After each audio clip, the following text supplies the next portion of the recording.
A 74-year-old woman in Arizona slipped on her kitchen floor one January morning while making coffee. She could not reach her phone. She lay there for 19 hours in the cold, until the mailman noticed her newspapers piling up and called the police. Her name was Evelyn. She had lived in that house for 40 years. She raised 3 children there. She knew every corner, every floorboard, every shadow, and yet, one ordinary morning, her home became a trap. This is not a story meant to frighten you. It is a wake-up call. Because right now, millions of older adults living alone are making silent mistakes. Small habits that seem harmless until the day they are not. Today, I want to walk you through 7 of those mistakes, not to scare you, but to protect something precious. Your independence, your safety, and your peace of mind. What I am about to share could change everything.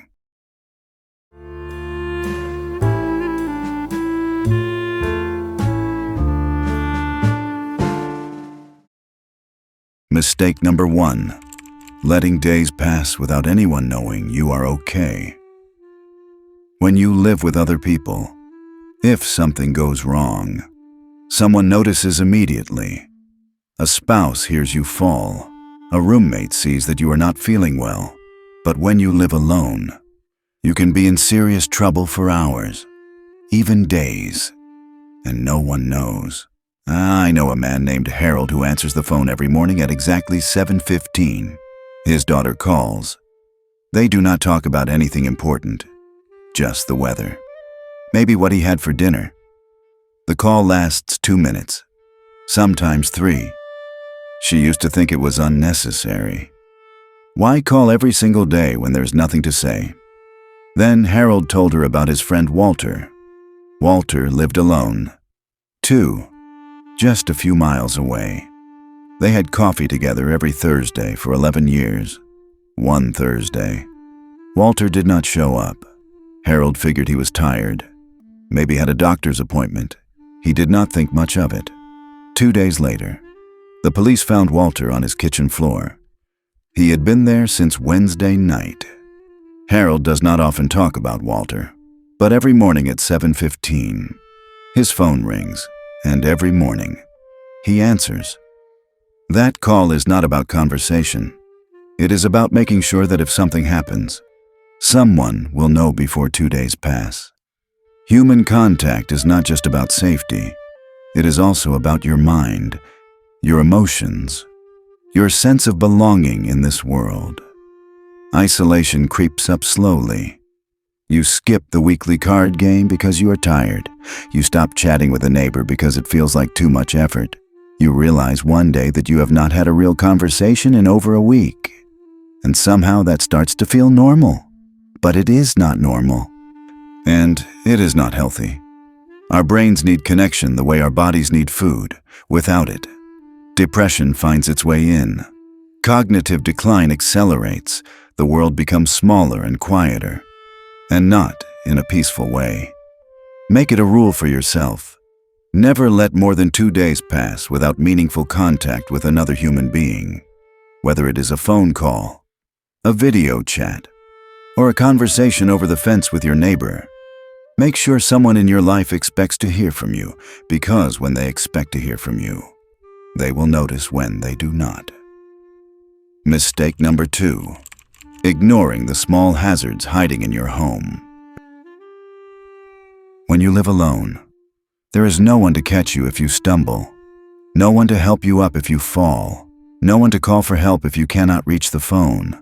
That changes everything about how you need to think about your living space.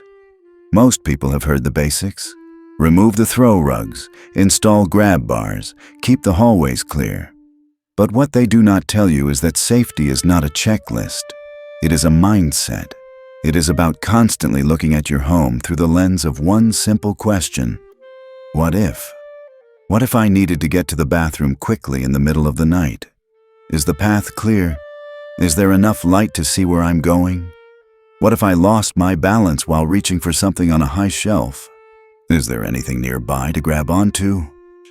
The bathroom is the most dangerous room in the house for anyone living alone. The surfaces are hard. The floors get wet and slippery, and you are often in there by yourself, behind a closed door, for extended periods of time. A fall in the bathroom can change your life in an instant. I know a man who refused to use a shower chair because he thought it made him look old. He was 71, a former athlete, still proud of his strength. One morning, he got dizzy while washing his hair. He reached for the wall, but there was nothing to hold on to. He fell and broke his hip. 6 months later, after surgery and rehabilitation, he told his family that he had traded his pride for his independence. He called it the worst deal he ever made. Do not wait until you need safety features to install them. The time to put in grab bars is before you need them, not after. Consider motion sensor lights for your hallways and bathrooms. They eliminate that dangerous moment of fumbling for a switch in the dark. Get a shower chair or bench and use it without shame. Keep a phone or a medical alert device within reach at all times, even while bathing, and do not ignore the small repairs. That loose step, that flickering light bulb, that cabinet door that does not close properly. Each one is a potential hazard waiting for the wrong moment. When you live alone, you are the only one who will notice these things. Make a list, fix one thing each week, or hire someone to help. Your safety is worth far more than the cost. Enough about the house. Mistake number 3. Making financial decisions when you are alone and feeling pressured. Let me tell you about money, and let me tell you about the people who want to take yours. The money was gone before Margaret even hung up the phone. $8,000. She had driven to the bank herself, hands shaking, heart pounding, convinced her grandson was in trouble. The voice on the phone had sounded exactly like him. Exactly. It begged her not to tell anyone. Said he was too embarrassed. Said he needed her. It was only when she called her daughter afterward, still trembling, that she learned the truth. Her grandson was at home, safe, confused about why Grandma was crying. Margaret told me she no longer thinks about the money. What keeps her up at night is the question she cannot answer. How did she fall for it? She ran a business for 30 years. She raised 4 children. She is not a fool. But in that moment, alone in her kitchen with fear in her chest, she became someone she did not recognize. Now she has a rule she never breaks. If anyone asks for money and says she must decide right now, that is the one thing she will never do. She will hang up, she will wait, she will call someone she trusts, because the version of her that made that decision alone, she never wants to meet that person again. Scammers know that older adults living alone are vulnerable. They know there is no spouse in the next room to say, "Wait a minute, let me look into this with you." They know that fear and urgency can cloud judgment when no one is nearby to offer a second opinion. And they are getting more sophisticated every single day. Here is the most important rule you can follow. If anyone ever asks you for money and tells you that you must act immediately, that is exactly why you should not act immediately. Hang up the phone, close the door, delete the email. Legitimate businesses and real family members will give you time to think, to verify, to call back on a number you trust. Tell your bank that you live alone. Ask them to flag any unusual activity on your accounts. Keep a list of your financial institution's real phone numbers right next to your telephone. If someone calls claiming to be from your bank, hang up and call the number you have on file. Yes, it might feel rude, but that one simple habit can save you thousands of dollars and months of heartache.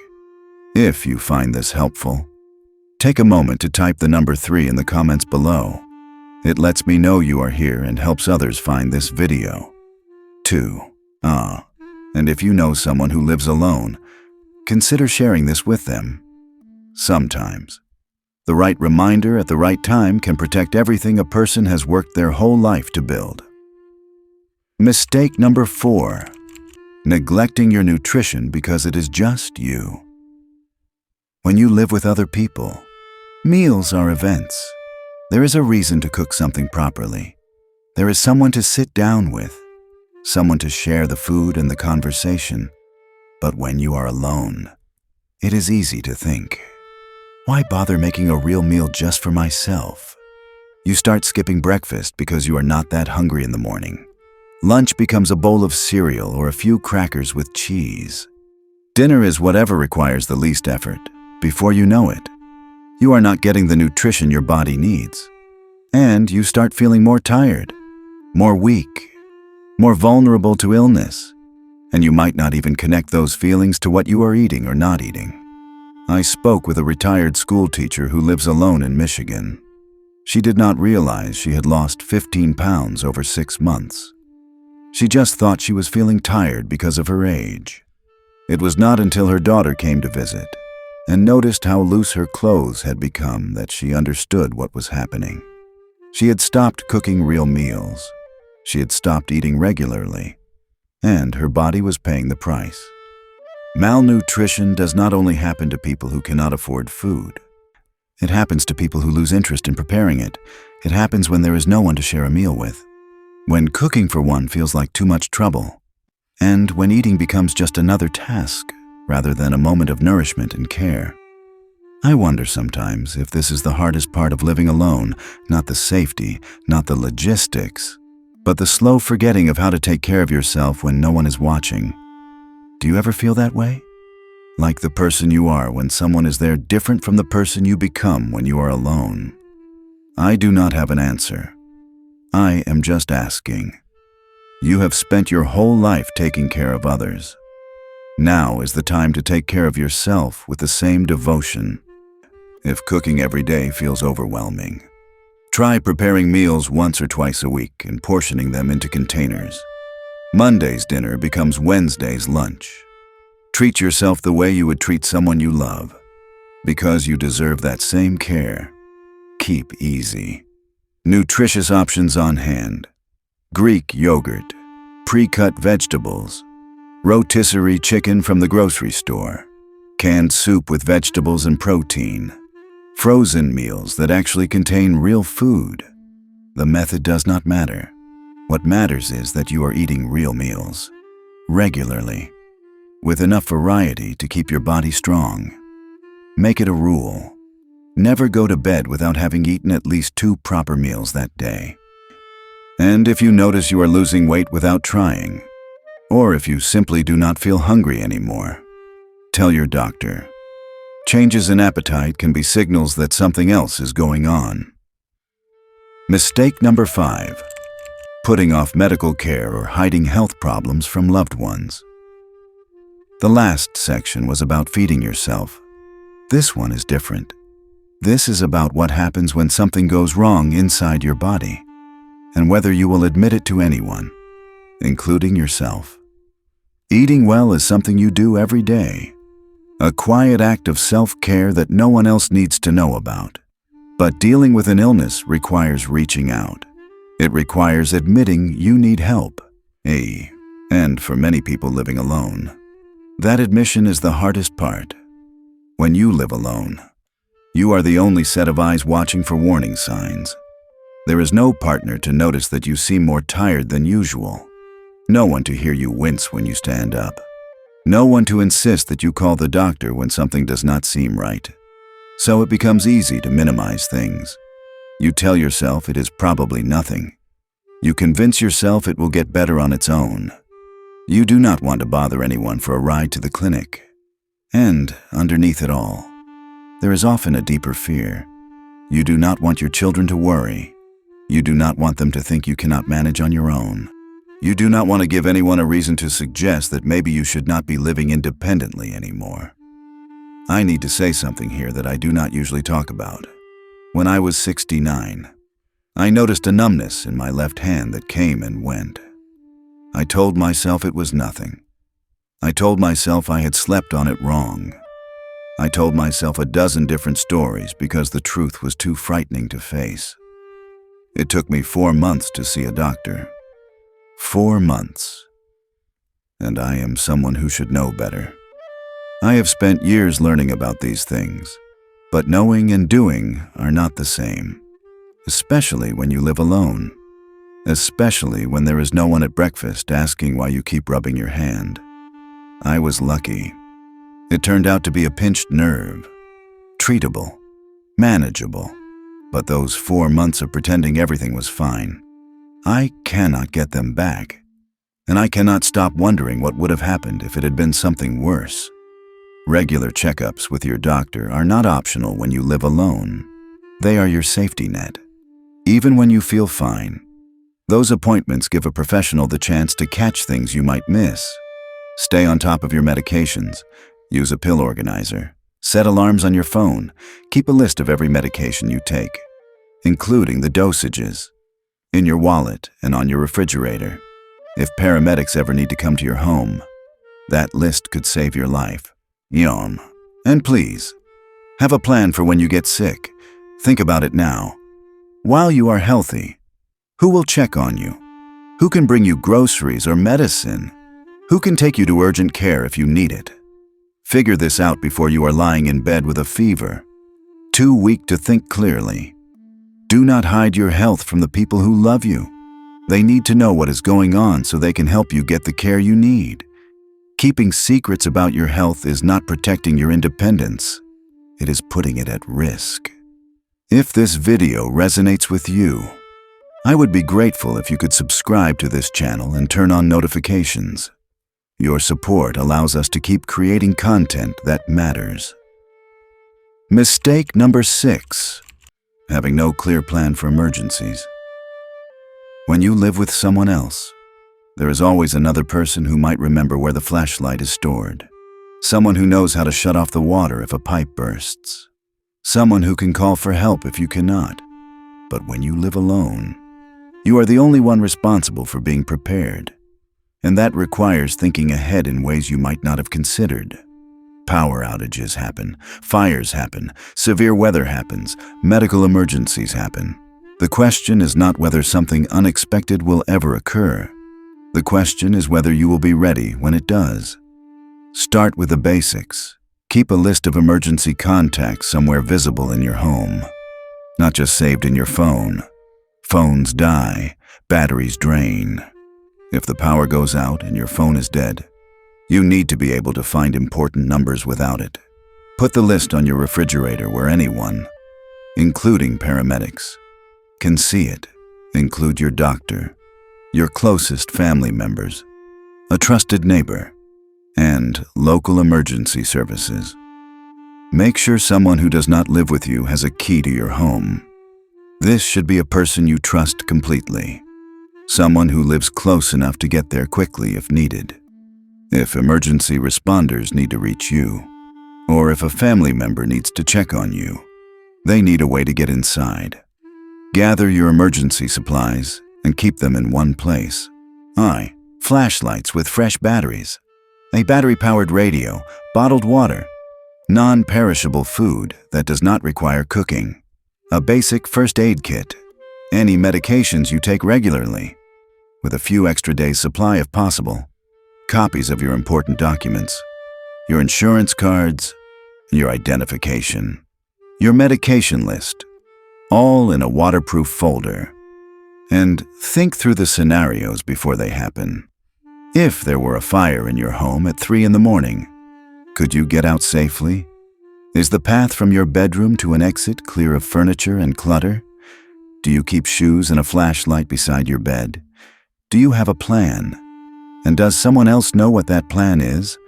So now you have the lists and the emergency contacts, the grab bars, the check-in calls.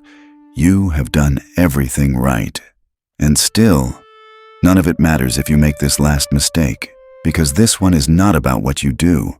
It is about what you let happen inside your own mind, and it is the most dangerous one of all, because it disguises itself as wisdom.